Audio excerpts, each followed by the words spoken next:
Porto 360. Patrocínio T2S Tecnologia. Brasil Terminal Portuário. Apoio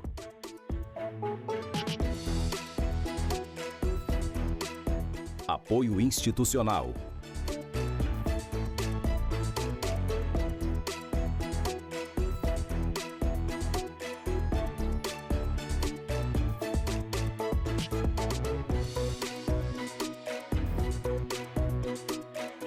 Realização Grupo Tribuna.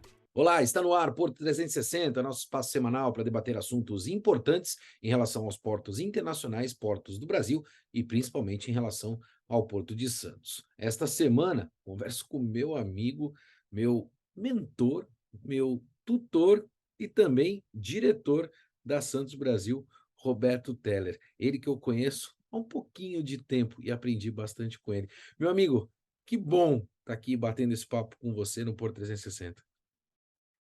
Bom demais, Max. É sempre um enorme prazer participar com vocês desse maravilhoso programa. Eu acho que é o primeiro Porto 360 que eu participo contigo. Vai ser um enorme prazer a gente trocar muito. E é via de mão dupla. Você é um grande amigo e aprendo muito com você também, porque você se especializou bastante aí em Porto ao longo desses anos. Não tenha dúvida, e eu sempre digo isso, né? Eu já te falei isso inúmeras vezes. Eu era um menino ainda, com 18 anos de idade, e eu ia em um dos terminais e tinha reunião de diretoria, né? E quem dava e fazia a reunião de diretoria era o Teller, e eu ficava do lado de fora ali só ouvindo o Teller fazer. O Teller sempre foi aquele marco para nós, né? Que somos do setor portuário, enfim, uma pessoa que conhece bastante. Uma pena que o programa só tem 25 minutos, Teller, porque eu acho que dá pra gente ficar aqui umas 4 horas contando história de Porto, né? Dava pra Com gente ir longe. Mas vamos tratar aí realmente do que a gente precisa tratar no dia de hoje, que é a questão de investimento, né? Eu percebo que, de um modo geral, Teller, vem sendo muito falado em investimento no Porto, e as pessoas entendem que investimento está relacionado exclusivamente a obras de infraestrutura, né? O que não necessariamente deixa de ser um investimento, mas outros investimentos são importantes também, principalmente no parque de equipamentos, né? Haja vista aí a modernização que os terminais vêm enfrentando hoje, globalmente falando. Como é que a Santos Brasil está olhando, né, esse cenário especificamente de modernização de equipamentos para acompanhar, né, essa velocidade e o volume de movimentação que a gente vem tendo não só no Porto de Santos, mas nos outros portos de um modo geral? A Santos Brasil, ela acabou de adquirir 2 novos portainers para ampliar a sua produtividade, ampliar o seu quadro. Nós já temos hoje 13 portainers, vamos a 15. Esses portainers, eles custam na ordem de 11 milhões e meio de dólares cada um. Isso vai dar, com a atualização do dólar e mais alguns itens necessários como tributos, como frete, etc., vai dar algo em torno de 125 milhões de reais. Além disso, adquirimos também 2 novas EVs. EVs são empilhadeiras de vazios. Os PTs eles devem chegar até outubro de 2023. As empilhadeiras de vazios devem chegar logo no início do ano que vem, de 2023. Então, a gente tem um foco muito grande na modernização do nosso parque tecnológico, principalmente uma vez que a gente renovou a nossa concessão em 2015 até 2047, permitindo, assim, nossas expansões, que nós vamos conversar bastante ao longo do programa. Galera, quando você fala em investimento nesses equipamentos, né, a gente está pensando ali principalmente na área de costado, um pouco na área de pátio também, na movimentação de vazio, mas a gente pode entender também que, de alguma forma, a Santos Brasil está olhando aí para Terminal Tractor também e RTG, porque são outros equipamentos que são muito importantes dentro desse processo? Não só estamos olhando, como adquirimos também 30 novos Terminal Tractors e mais 8 novos ERTGs. O que são os ERTGs? ERTGs, para o público, ficar bem claro, são aqueles pórticos sobre pneus que se movimentam fazendo o lego dos pátios, o empilhamento e o desempilhamento dos contêineres. E o que são os ERTGs? São RTGs eletrificados e que podem ser totalmente automatizados, Maxwell.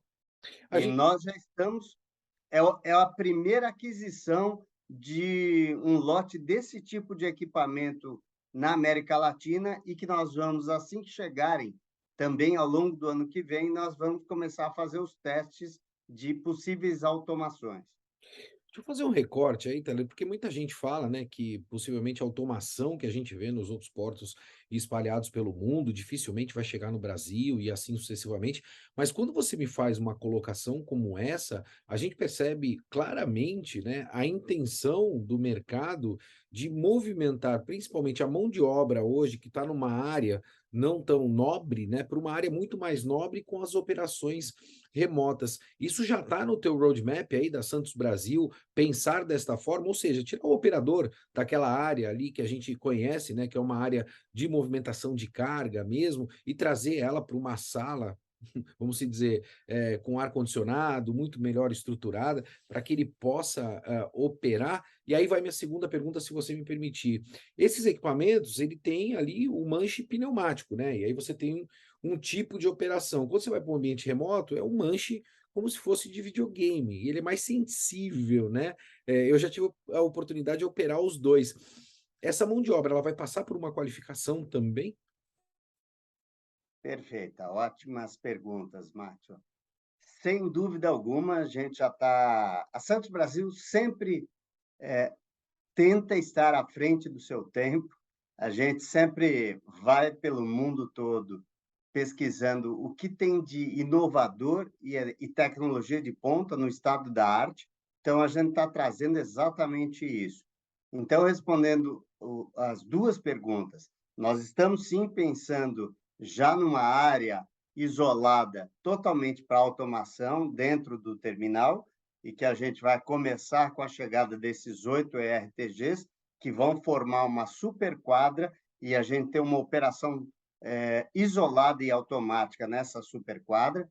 E sim, nós já estamos desenvolvendo no desenho do nosso novo prédio administrativo, porque dentro da nossa renovação, só voltando um pouquinho, nós temos 3 grandes fases na expansão, no aproximadamente 1,5 bilhão que nós temos de investimentos em virtude da renovação do nosso contrato. 450 milhões já foram gastos e totalmente finalizados na primeira fase, que foi a construção do cais contíguo ao cais do Teve, 220 metros a mais, perfazendo o total de 1.510 metros de cais contíguo. Isso é o maior cais da América Latina. E nós aprofundamos os nossos berços antigos até 16 metros de profundidade. Então, todos os nossos berços, incluindo o Teve e o novo cais contíguo ao Teve, possuem 16 metros de profundidade. E acrescentamos nessa obra dos 450 milhões, nós tínhamos trilhos dos portainers EPMC até o final do berço 2. E nós estendemos ele até agora o final do berço contíguo. Então, tudo isso compõe a primeira fase dos 450 milhões. Entramos agora na segunda fase em 540 milhões de investimento, que nós já começamos, onde eles estão contemplados em aproximadamente 250 milhões em equipamentos, em compra de equipamentos, mais 290 milhões entre obras e automação dentro do terminal.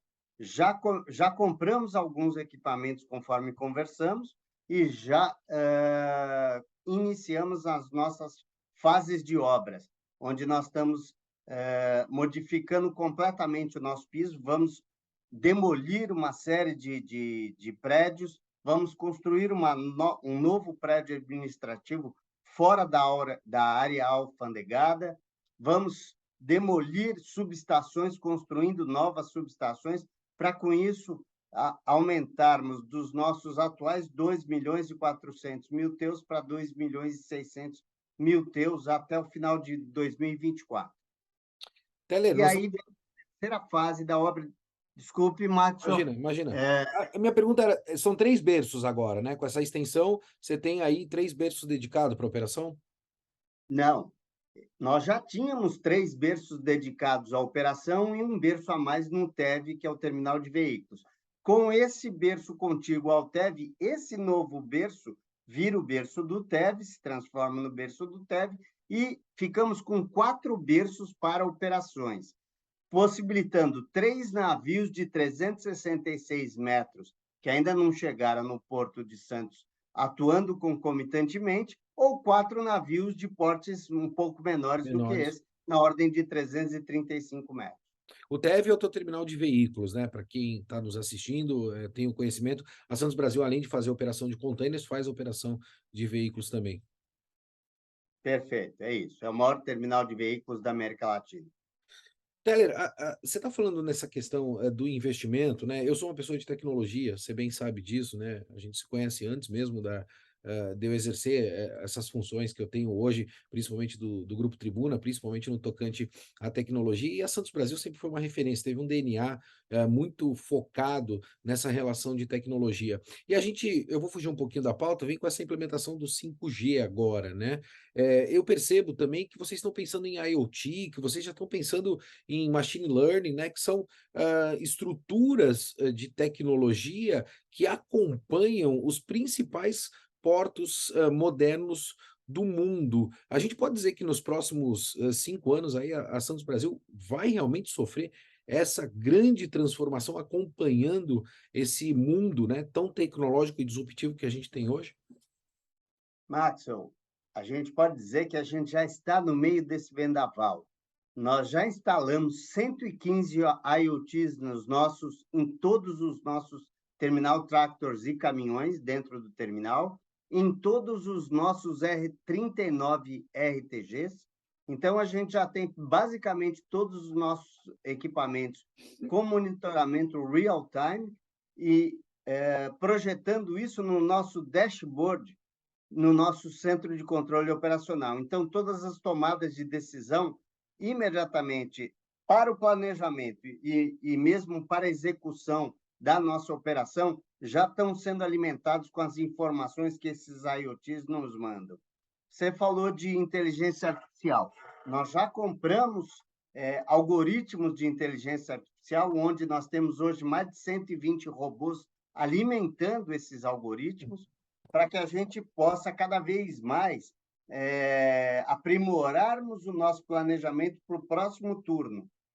E a gente está comprando agora machine learning para que a gente possa lidar com essa nova logística maluca, que é a logística 5.0, que nos dá bilhões de terabytes, aí, milhões de terabytes de informações simultâneas, e um ser humano não tem condições de lidar com todas essas informações ao mesmo tempo. Então, a gente precisa ter aprendizado de máquina para que esse aprendizado vá nos dando dados e informações para tomadas de decisões muito mais rápidas, para aumentar a eficiência, a produtividade, melhorar custo e assim por diante. E, obviamente, garantindo, assim, a segurança e a integridade de todos os nossos funcionários. Teller, você sabe que eu acabo mediando muitos eventos, né? Acabo participando de muitos eventos de debates do setor portuário, até pela função que eu exerço hoje. E aí, gostaria de te fazer um pedido.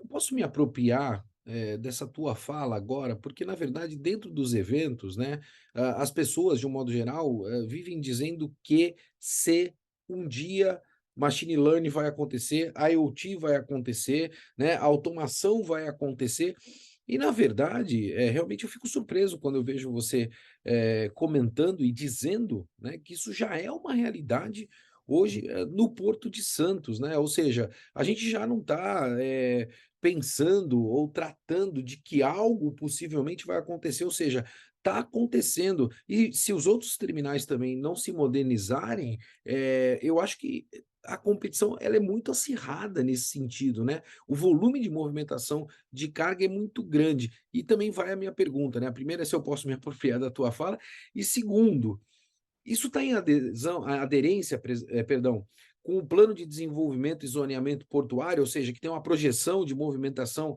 principalmente de contêineres, muito grande para os próximos anos? Sem dúvida nenhuma pode se apropriar dessa fala, e isso sim está em total aderência. Muito pelo contrário, a gente está muito à frente do que o PDZ colocou.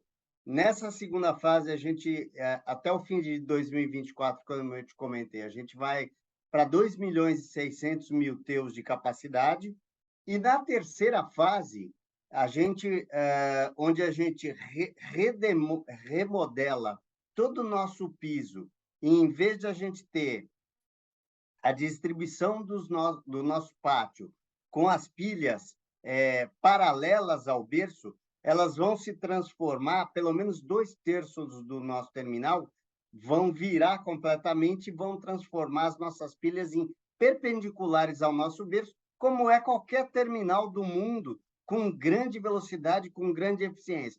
Então, se a gente faz hoje mais de 100.000 contêineres por mês, a mais de 100 movimentos por hora, imagina o que isso vai proporcionar, e incluindo a tudo isso essa automação e essa nova realidade da tecnologia. Você fez uma colocação, Teller, que foi uma das coisas que mais me impressionou há uns 12 anos atrás, quando eu tive em Roterdã, né, que são as pilhas de containers. A gente vê o navio aqui e os containers paralelo, né, porque o foco é tirar o container, dar um tombo ali no TT e do TT levar automaticamente para o gate. Aqui no Brasil não, a gente tem o navio e os containers estão assim, né, nessa posição. Por quê? Porque o foco é muito mais o armazenamento do que a movimentação.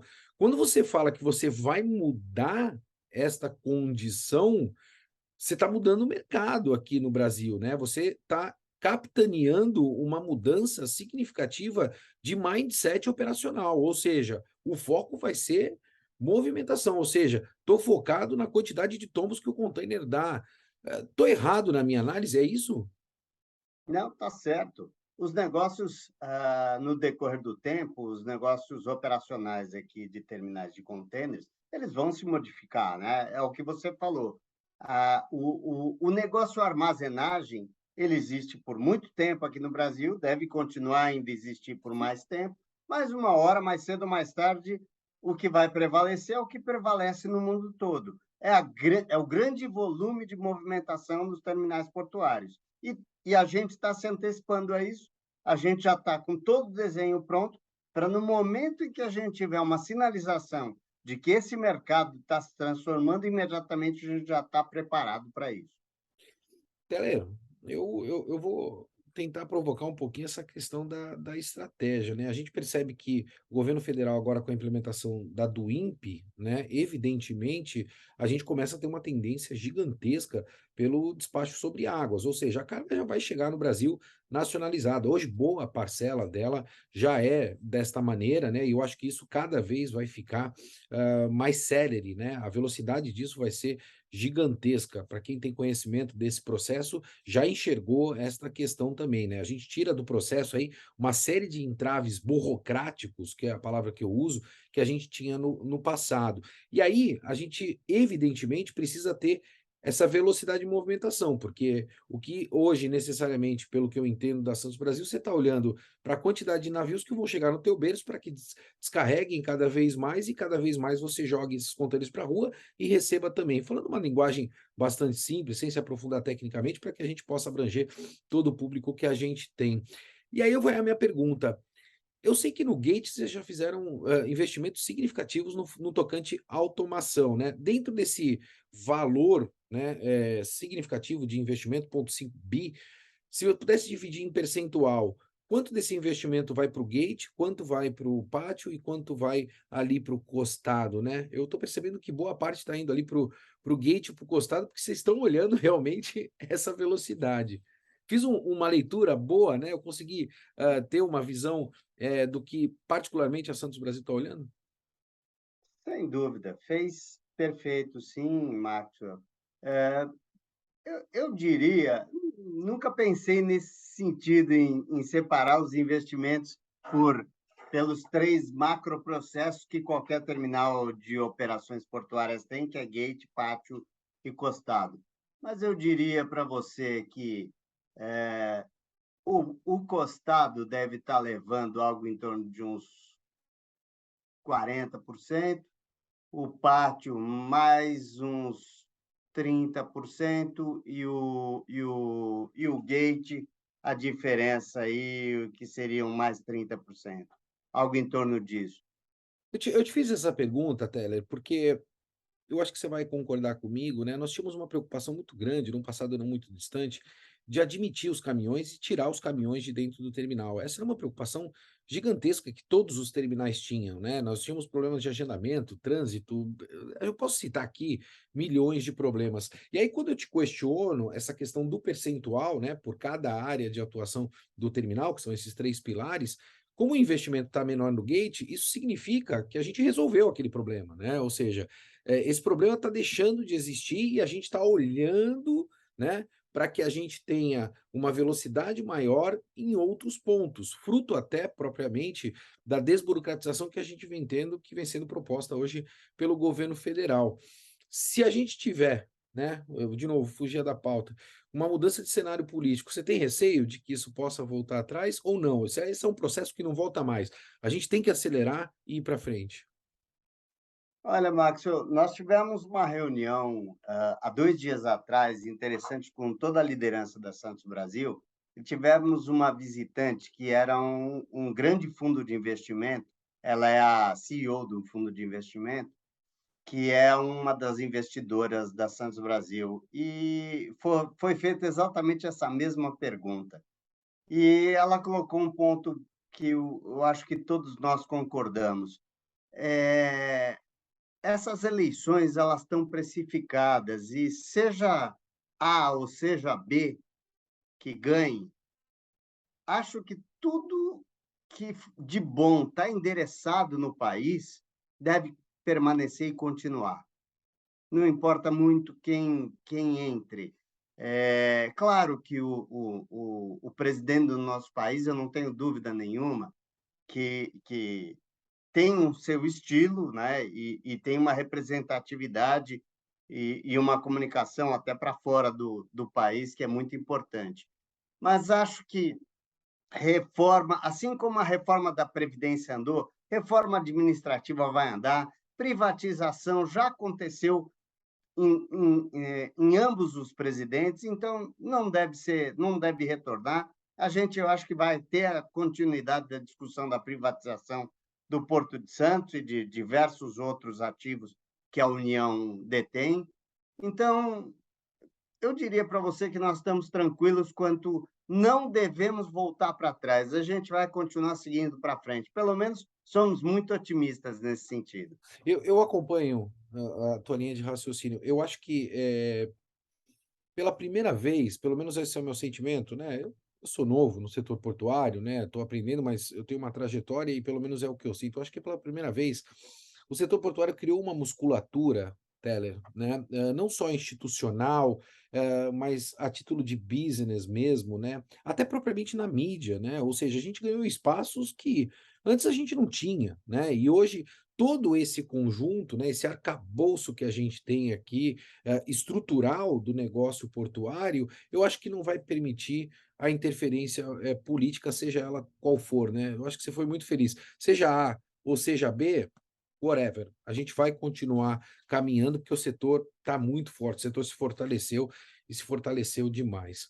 Deixa eu ser provocativo, porque isso sempre me preocupa, eu sempre trago isso à tona e eu vou continuar debatendo esse tema, principalmente com os principais atores do setor portuário, que é a questão da mão de obra, né? A gente percebe que muita das pessoas ainda está aprisionada lá no passado, ela quer amarrar o navio, ela quer puxar o cabo, ela, enfim, né, trabalhos repetitivos que haviam no passado e que hoje não tem mais, né? Isso é uma realidade, não só no setor portuário, mas, francamente falando, em todos os outros setores. Eu converso, né, francamente, com todos os sindicatos e eu sempre comento sobre isso. Eu falo, gente, não tem jeito, né? A gente tem que se modernizar. E aí, na tua percepção, você é um grande líder, né? Você sempre também ah, elaborou, né? Tratou desses temas relacionados à mão de obra. A gente está preparado? Você tem a preocupação da gente ter um apagão, Teller, de mão de obra, principalmente fruto de todos esses investimentos, né? Você está dizendo aqui, cara, vamos colocar 1,5 bi, não vamos trazer equipamento moderno de todo mundo, mas cadê o povo, né? Que vai operar isso daí, vai dar manutenção e assim sucessivamente. Como é que você está olhando esta questão em particular? Porque é uma questão que me preocupa bastante. É uma questão que nos preocupa também, Maxwell. Eu vou dizer para você que uma parte desse apagão, os terminais portuários, sejam eles de contêineres, seja de granel, estão passando por uma dificuldade enorme, porque, como todos sabem, o Porto ainda tem uma reserva de mercado da mão de obra. É o único segmento que ainda passa por algo do século passado, o que não faz o menor sentido. Para eu contratar um operador seja de portainer, de RTG, de heatstacker, de terminal, não importa, um operador de equipamento, eu sou obrigado a abrir um edital no OGMO, que é o órgão gestor da mão de obra, e contratar com exclusividade desse OGMO, desse órgão gestor de mão de obra. Caso ninguém se apresente, eu não posso contratar de lugar nenhum.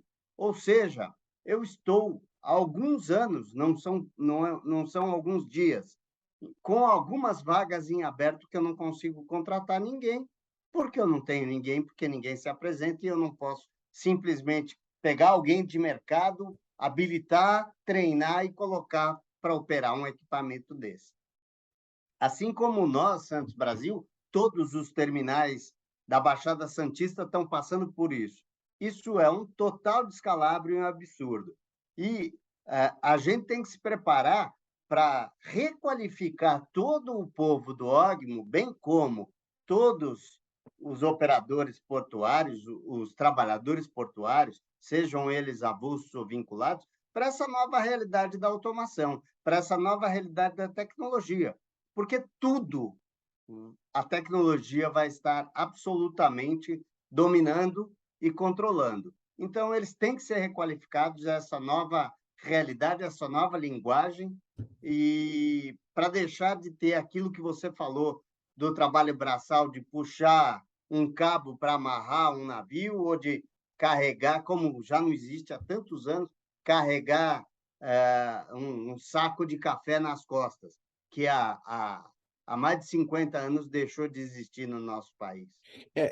Isso não é demérito para ninguém, eu até queria fazer esse recorte, eu tenho um respeito muito grande, né? Eu tenho certeza que o Teller também tem, por essa mão de obra. Eu, particularmente, eu fui caixeiro na Libra, eu fui caixeiro no Tecom, né? Eu ia com a minha eh, prancheta, né, com papel e anotava o número do container que saía, do navio, era um barro só naquela época, eu não sei se o Teller vai se lembrar disso, mas quando chovia era tenebroso, porque a gente não podia deixar manchar o papel.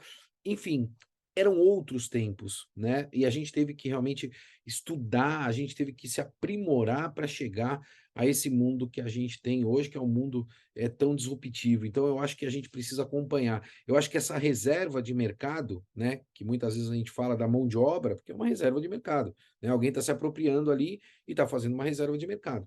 Não combina com esse mundo tão competitivo que a gente tem hoje, né? Então, na verdade, não adianta, isso foi um dia eu aprendi na minha vida, a gente se segurar em fio desencapado no momento de desespero, você vai tomar um choque. Então é melhor buscar uma outra alternativa, né?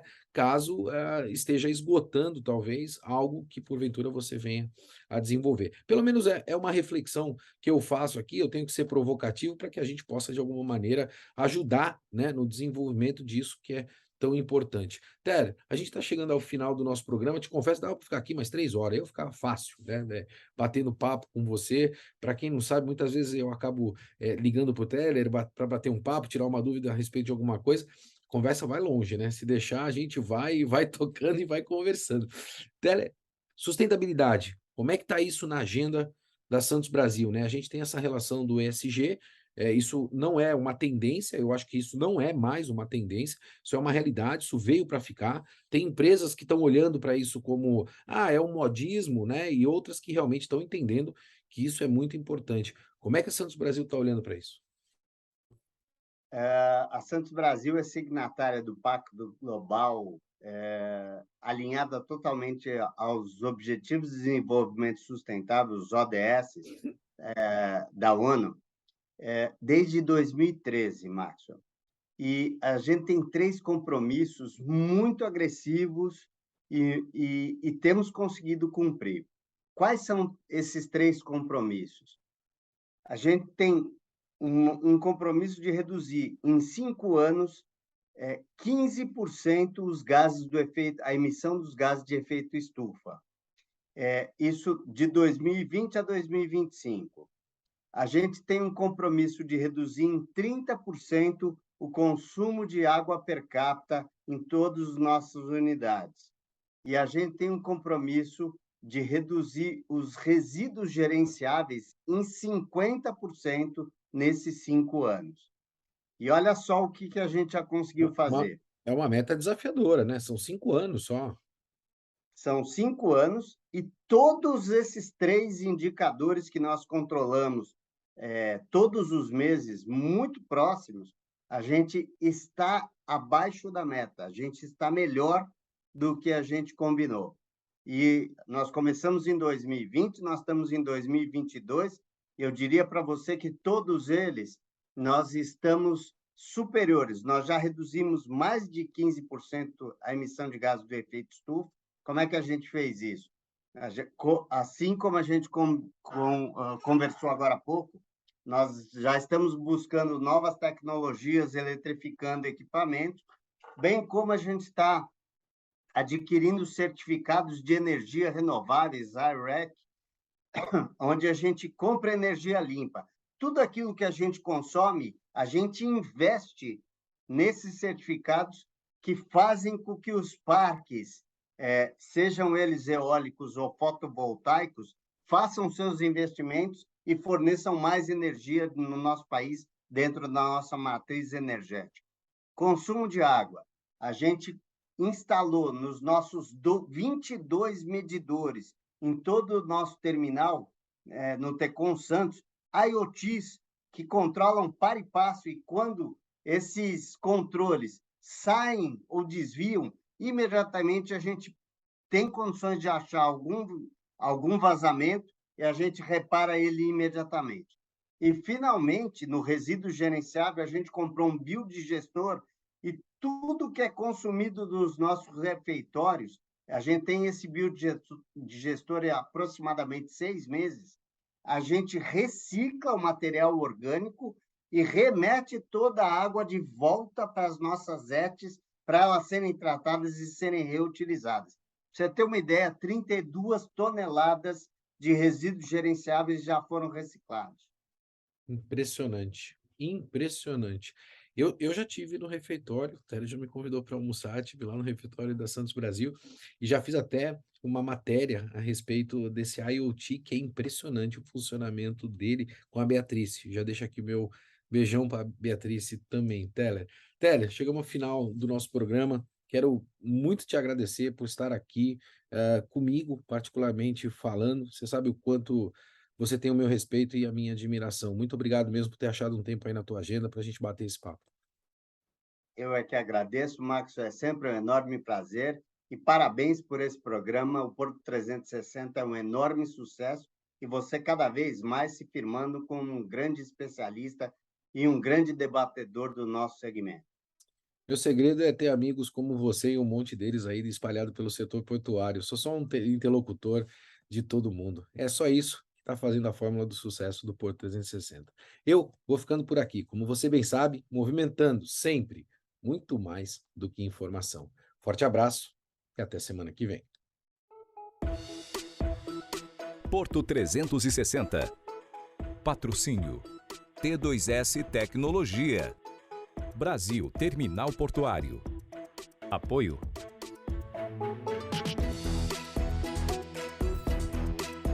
Apoio institucional.